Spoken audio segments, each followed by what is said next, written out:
you think of the play-by-play man on television versus how you think of the play-by-play man on radio is so fascinating, because some of your most famous calls are on radio. It was I think it was 2016. The Niners were hosting the Rams. You and Kurt Warner in the booth. I'm down on the field. I'm on the field. And the guy runs onto the field, and you start yelling and screaming, "He's drunk. Somebody stop that man."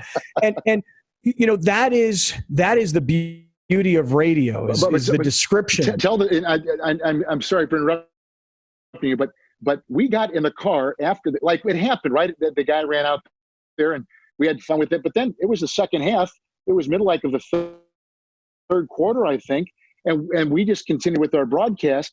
But not until we got in the car going back towards the airport, back to San Francisco from Santa Clara, and you said, "Man, they're blowing up over that play, over that call," is what you said.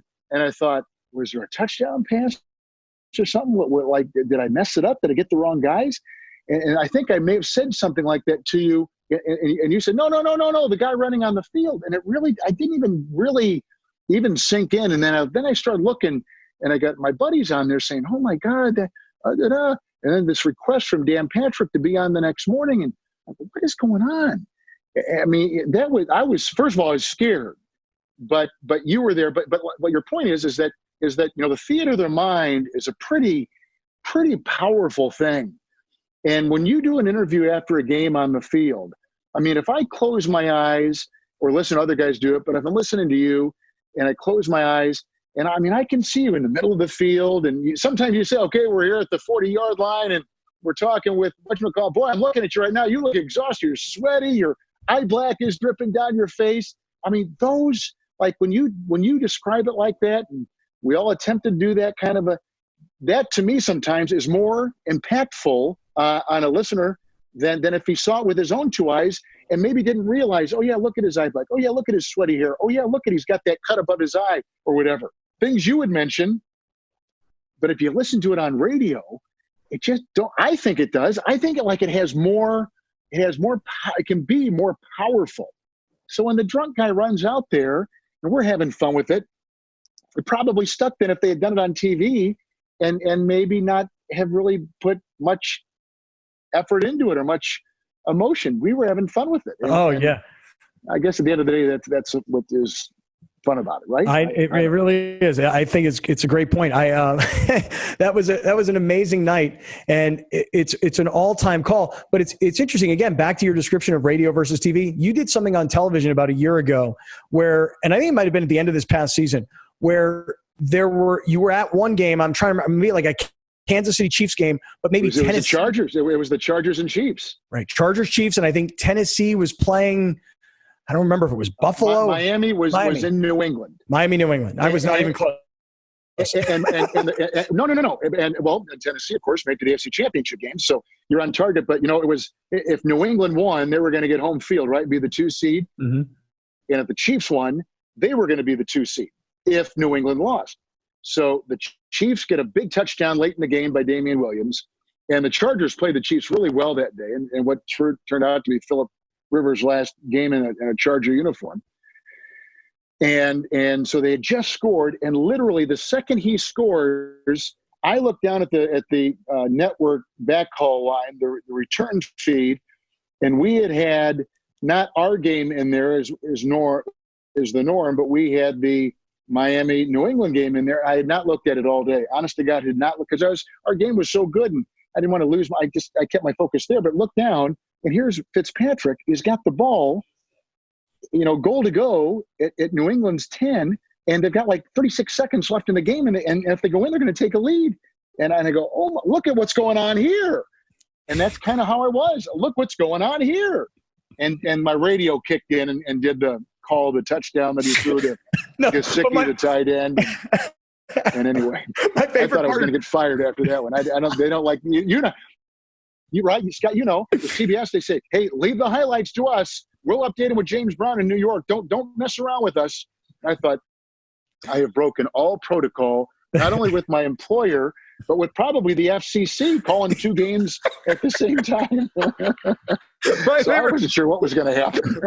Rich Canning says brilliantly, he goes, which game are you calling? And you said, I'm calling both. Yeah.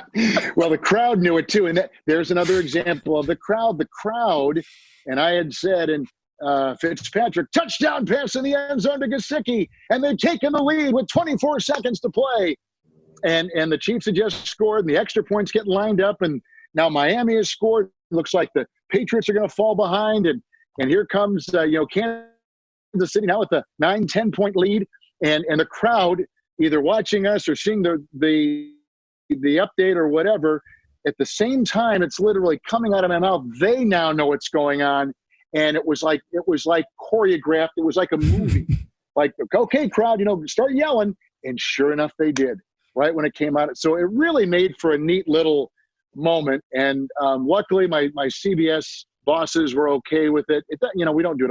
I've never done it. So, but they were okay with it, and it worked out, and it was fun. And I'm just glad everybody was okay. I didn't mean to steal anybody's thunder. Just that's the fan like you and me coming out and just being excited about what was going on and how big this moment was, literally happening at the exact same time. One team going up and winning, one team falling behind at home, and it just happened to be the defending champion New England Patriots at home in a must-win game to be number 2 and get a bye, and they couldn't do it. So anyway. We could keep going forever. Kevin, I just want to say thank you for the time today. I want to wish you and your whole family health and clean hands and everything else that goes along with the quarantine. And I just sincerely appreciate all the time you've given us to let us come into your place today, your house. This is to me, my favorite part of doing these things now is being in your house. I love it. It's so now, cool. Are you home, Scott, or where are you now? Tell me where you are. I'm home as well. This is my home podcast studio. Oh, it is. I built this last year in October, post 1090. And then after I got done at Callaway Golf, I built a studio here.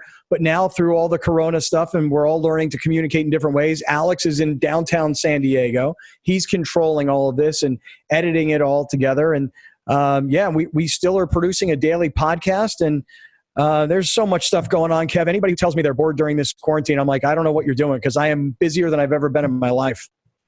Will this be on TV now, or is this just a podcast? This is the podcast that will air on YouTube and on Facebook. Oh, on YouTube. Okay, great, great. Your channel. Yeah. Okay. People should know that in addition to being on-air teammates, that we are very good friends. Have talked about a lot of things with our families and about our careers and about life. And there's nothing more rewarding in this business than the friendships. People think it's the games and, it's all fun. But the friendships are the things with people like yourself that make it so worthwhile. And although we are half a continent apart, when we do sit down for a meal or for a beverage, or we're traveling together or riding to the stadium together, it's like, and we see each other, 3-4 times a year, but certainly there are periods where there's no contact at all except for things like this, but we pick up right where we left off. And I have enjoyed visiting with you, being your teammate. I know we've got many more years ahead of us, and look forward to those upcoming times, and appreciate visiting with you here today, Scotty. Always fun. You look great. I trust your kids are great, and I wish you all the best and all the safe things in the world that we live in now. And hopefully this will be behind us sooner than later, and we're back together again. Yes, sir. You know it. Amen to that. Kev, much love to you and your family, and I look forward to talking to you again. Love you too, man. Thank you very much.